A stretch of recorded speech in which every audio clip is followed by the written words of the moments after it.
अवधूत चिंतन श्री गुरुदेव दत्त. श्री दत्त प्रबोध अध्याय 5. या अध्यायाच्या श्रवणाने सर्व इच्छा आपल्या पूर्ण होतील. अत्री ऋषींचा आणि माता अनुसूयेचा प्रेमभरा निरोप घेऊन नारद तेथून पाताळ लोकात निघाले. माता आपल्या नवागत बालकांच्या लीला पाहत सुखावत होती. अत्री ऋषींही आश्रमाचं गोकुळ झालेलं पाहून आनंदले होते. परम संतुष्ट ते झाले होते. बालक ही आपल्या नाना विविध लीलांनी उभयंतांना रिझवत होती आणि त्यावेळी स्वर्गात मात्र ब्रह्मा, विष्णू आणि महेश यांच्या अंतःपुरात गोंधळ माजला होता.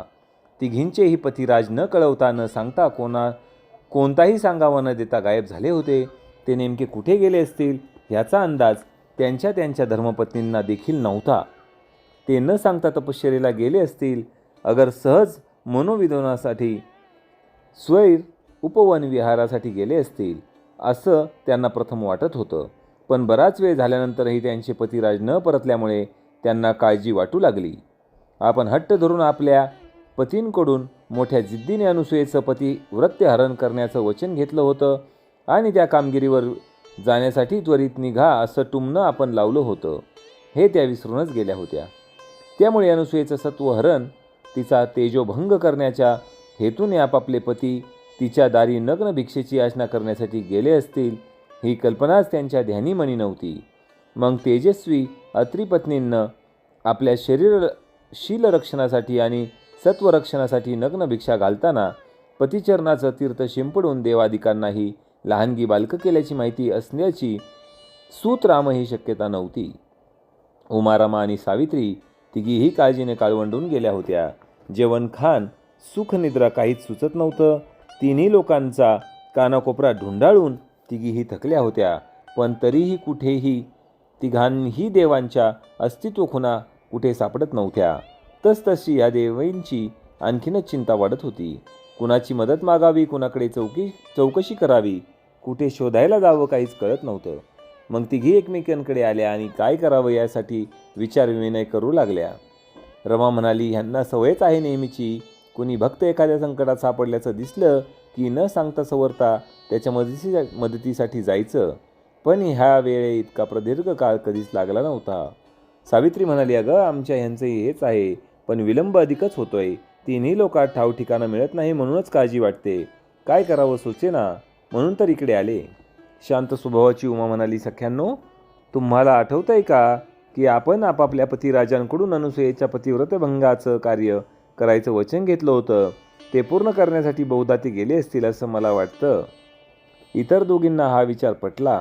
त्या म्हणाल्या, खरं आम्हाला हा विचार सुचलाच नाही. सगळ्या विश्वाच्या बित्त बातम्या ज्या नारदमुनींना माहिती त्यांनाच विचारायला हवं. तेही बऱ्याच दिवसात आपल्याकडे फिरकले नाहीत. चला आपण त्यांना शोधूया. पुन्हा उमा म्हणाली, सख्यांनो, असं काय करता? आपणच ना क्रोधानं अंध होऊन मुलींना शाप दिला होता म्हणून त्या भीतीनं ते आपल्या लोकात फिरकले नाही. आता काय करायचं? तिघींनीही कपाळाला हात लावला. विचारमग्न झाल्या.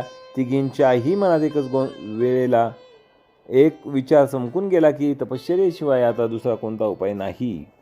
मग दुसऱ्या दिवशी शुभ मुहूर्तावर त्या तपोवनात तपश्चर्येला बसल्या. निरनिराळी व्रतवैकल्य आचरू लागल्या. कठोर यमनियमन करू लागल्या.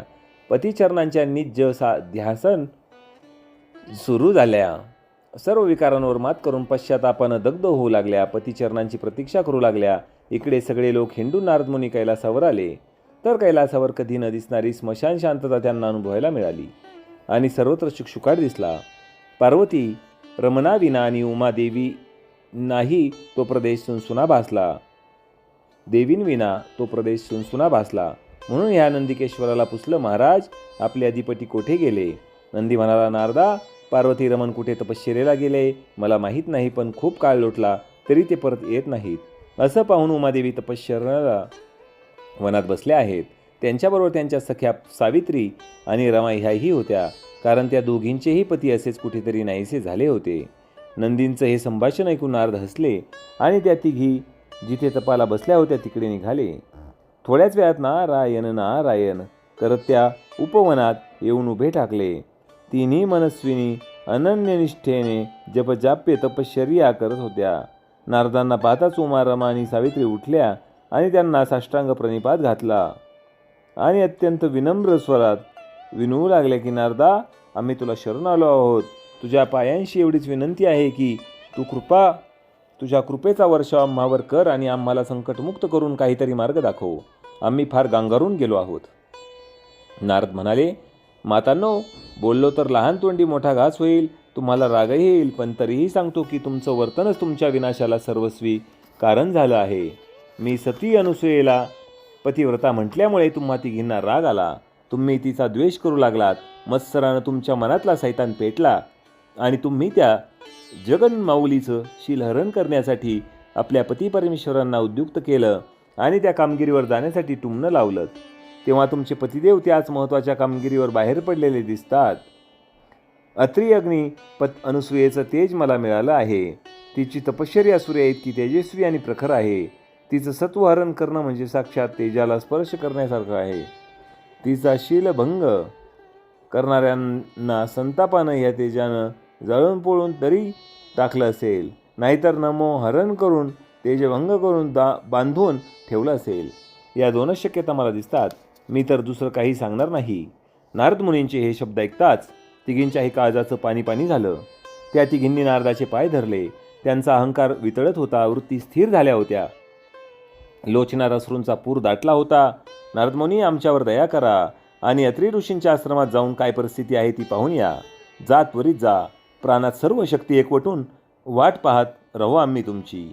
नारद मुनी नारायण नारायण करत अत्री मुनींच्या आश्रमात आले. त्यांना पाहताच त्यांचं यथासांग अनुसूयेने त्यांचं स्वागत केलं. षोडशोपचारे पूजा केली, फलाहार दिला आणि मग त्या गोजीरबाण्या 3 बालकांनाही मृगाजीन घालून त्यावर आणून दिलं. नारदांनी त्या तिघांकडे पाहिलं, मात्र त्यांना हसू आवरेना. त्यांच्या मनात आलं, ज्याला त्याला आपल्या कर्माचं फळ भोगावंच लागतं. त्यांनी अनुसूयेला ब्रह्मा विष्णू महेश यांच्या जाया, सावित्री, रमा आणि उमा आपापले पती परत मिळावेत म्हणून कशी खडतर तपश्चर्या करत आहे ते सांगितलं. त्या सुखनिद्रा, आहार, विहार सर्व विसरून पती ध्यासानं कृश झाले आहेत असंही सांगितलं. ते वर्णन ऐकून अनुसूयेच्या डोळ्याला धारा लागल्या. त्या 3ही विरहिणी पतिविरहाचं दुःख आपल्यामुळे भोगत आहेत हे पाहून तिचं हृदय कळवळलं. नारदांनी मग त्या माऊलीला समजावलं की हे माते, हा दोष तुझा नाही, त्यांच्या अहंकाराचा आहे.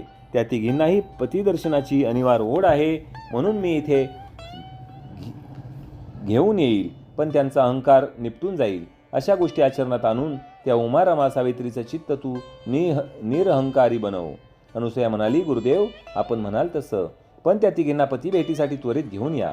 अशा प्रकारे सुमधुर दत्तप्रबोध ग्रंथातील नारद भृगु संमत 5वा अध्याय इथे समाप्त झाला आहे.